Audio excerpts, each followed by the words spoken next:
possess a person? No, exactly, because, no. So what do you call that? Like that.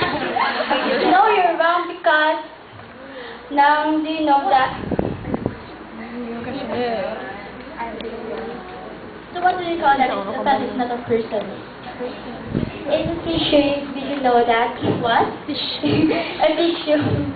Tissue of what?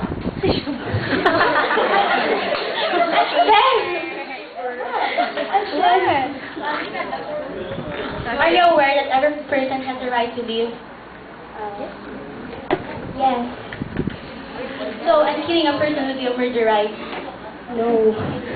It's not what we call the accident.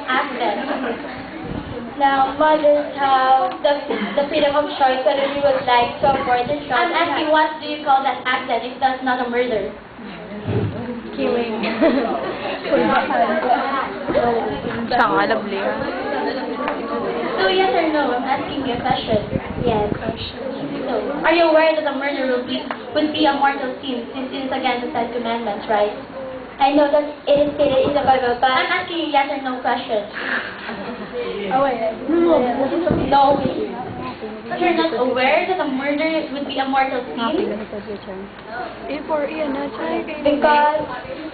Asking you. Hindi na. No. So, they agree that the act of murdering a person is a felonious act.